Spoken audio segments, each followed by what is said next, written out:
विदर्भातल्या शाळा आजपासून सुरू झालेल्या आहेत। शैक्षणिक वर्षाच्या पहिल्या दिवशी शाळेमध्ये विद्यार्थ्यांचा प्रवेशोत्सव पाहायला मिळतोय।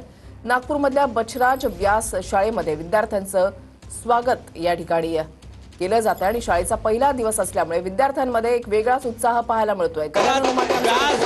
शाळेमध्ये आपण बघू शकता या ठिकाणी किती उत्साहात ढोल ताशाच्या गजरामध्ये या ठिकाणी विद्यार्थ्यांचं स्वागत केलं जात आहे। आगमन या ठिकाणी केलं जात आहे, ओवाळणी केली जात आहे। आपण हे दृश्य या ठिकाणी बघू शकतो। नागपुरातील बछराज व्यास शाळेतील हे दृश्य आहे आणि आपण हे विद्यार्थी बघा किती उत्साह। शाळेचा पहिला दिवस आहे।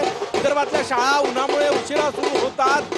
आज पहिला दिवस आणि पहिल्या दिवसानं किती उत्साहात हे सगळे विद्यार्थी जे आहे ते या ठिकाणी शाळेत प्रवेश करतात। शिक्षक आणि विद्यार्थ्यांचं अतूट नातं आहे आणि उन्हाळ्याच्या संपूर्ण सुट्ट्यात शिक्षक आपल्या विद्यार्थ्यांची प्रतीक्षा करत असते आणि आज या ठिकाणी शाळेचा पहिला दिवस आणि मोठ्या उत्साहात शिक्षकांकडून जे आहे ते विद्यार्थ्यांचं स्वागत जे आहे ते केलं जात आहे। मोठा उत्साह आपल्याला या संपूर्ण शाळेमध्ये पाहायला मिळतोय। आजचा पहिला दिवस आहे त्यामुळे आज परंपरागत बरोबर। नक्कीच धन्यवाद गजानन दिलेल्या सविस्तर माहितीसाठी।